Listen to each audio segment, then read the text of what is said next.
대구시가 올해 전기차 6천여 대를 지원하기로 하고 보조금 신청을 받습니다. 대구시와 경북도가 지역 기업체와 함께 최근 사회적 문제가 되고 있는 미세먼지 공동 대응에 나서기로 했습니다. 시청자 여러분 안녕하십니까? 행복한 시민 자랑스런 대구입니다의 이정윤입니다. 첫 소식 전해드립니다. 대구시가 올해 전기차 6천여 대를 지원하기로 하고 보조금을 신청받습니다.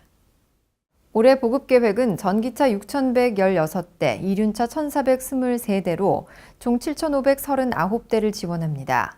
승용차는 국시비를 포함해 배터리 용량과 주행 거리 등에 따라 차종별 차등 지원하고 최대 1,500만 원에서 최저 1,356만 원까지, 초소형 전기차는 차종 관계없이 620만 원 정액 지원합니다.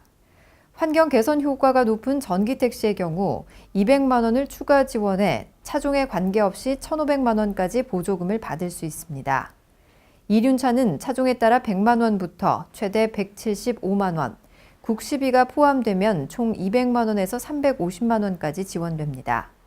또 감면 혜택으로 취득세 140만 원, 개별 소비세 300만 원, 교육세 90만 원, 고속도로 통행료 50%, 공영주차장 60% 등 다양한 세제 혜택이 제공됩니다. 전기화물차 450대 보급은 올 상반기 환경부 보조금 평가 인증을 받아 생산 후 보급할 예정입니다. 대구시와 경북도가 지역 기업체와 함께 최근 사회적 문제가 되고 있는 미세먼지 공동 대응에 나서기로 했습니다. 그동안 미세먼지 저감을 위해 노후 경유차 폐차 지원 사업 등 다양한 정책 사업을 시행한 결과 미세먼지 농도는 점차 개선됐지만 시민의 기대 수준에는 미치지 못했습니다.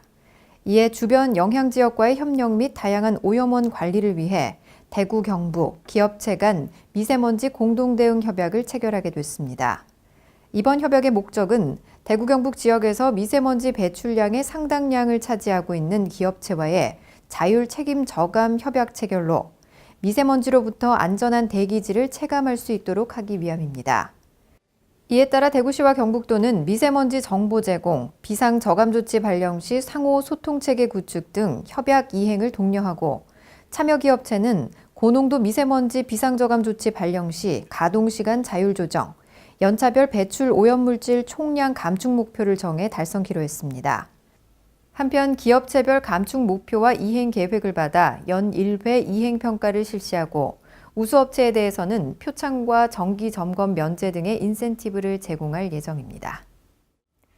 이어서 한 주간 시정 단신을 알려드립니다. 대구시가 제4기 대구시 주민참여예산위원회 총회를 열고 시 주민참여예산위원 100명에게 위촉장을 전달했습니다. 주민참여예산위원들은 올 한 해 주민이 제안한 주민참여 예산 사업의 심사, 시 전체 예산과 주요 투자 사업에 대한 의견을 제시하는 등의 활동을 통해 예산 편성 과정부터 집행까지 직접 참여합니다. 특히 주민참여 예산 시행 5년 차인 올해는 주민 제안 사업 공모 규모를 150억 원까지 확대하고, 읍면동 지역회의도 139개 전체 행정복지센터로 확대 운영할 계획입니다. 또 주민참여 예산제 운영을 지원할 민관협의기구인 주민참여 예산지원협의회를 설치하는 등 예산 편성 과정에 더 많은 시민이 참여할 수 있도록 할 방침입니다. 제2회 역사길 걷기 여행이 23일 국채보상운동 발자취를 따라 진행됐습니다. 이날 500여 명이 참여한 가운데 참석 내빈과 시민 대표가 함께 아크릴 보드에 1907 숫자를 꼽는 오프닝 세레모니가 펼쳐졌습니다. 이후 행사는 진골목과 서상돈 고택, 3.1운동길, 경상가명, 유네스코 등재 기념비 등을 따라 걷는 걷기 여행으로 이어졌고, 완주 메달 증정과 축하 공연 등이 진행됐습니다.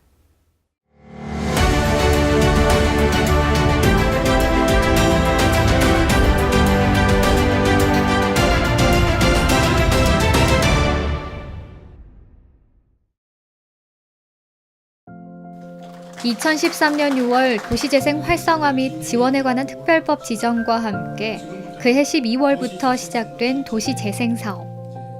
산업 구조의 변화, 즉 도시 확장으로 인해 상대적으로 낙후된 기존 도시에 새로운 활력을 불어넣는 것이 목적입니다.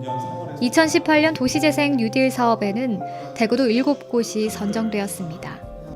오늘부터는 대구의 대표적인 도시재생 지역으로 떠나볼 텐데요. 첫 번째로 찾아온 곳은 원곡의 마을 재생 사업이 이루어진 곳입니다. 원곡의 마을 일대는 1990년대 인근 염색 공장들이 전성기를 누렸을 때만 해도 원곡의 시장에 100개가 넘는 상점들의 손님이 넘쳐나고 활기가 넘쳤는데요. 하지만 공단이 쇠퇴하면서 열악한 주거 환경, 급격한 인구 유출 등으로 재생 사업이 절실하게 필요한 지역이 되었습니다. 원곡의 마을 재생 사업으로 먼저 빈집과 유휴지를 정비했는데요. 텃밭이나 정원 그리고 쉼터를 마련하고 원곡의 시장 육성 사업을 통해 브랜드 디자인 개발을 시도했습니다. 주민들이 모여 소통할 수 있는 커뮤니티 센터도 생겼는데요. 20년간 방치돼 있던 폐허 시설이 원곡의 다락방이라는 이름으로 새롭게 탄생했습니다. 1층에는 주민 쉼터와 북카페가 있고요. 독서는 물론 다양한 마을 공동체 프로그램을 진행할 수 있고 2층에는 원곡의 마을 재생사업 현장 지원센터도 있습니다. 시설 하나로 동네 전체 분위기가 밝아지고 사람들이 활기를 느낄 수 있다는 것. 이것만으로도 긍정적인 효과를 제대로 본 것 같다는 생각이 드는데요. 예전 마을 모습과 다양한 벽화들을 보며 내려오는 계단길은 또 다른 재미를 주기도 합니다. 원곡의 길 조성의 핵심은 역사 스토리텔링입니다.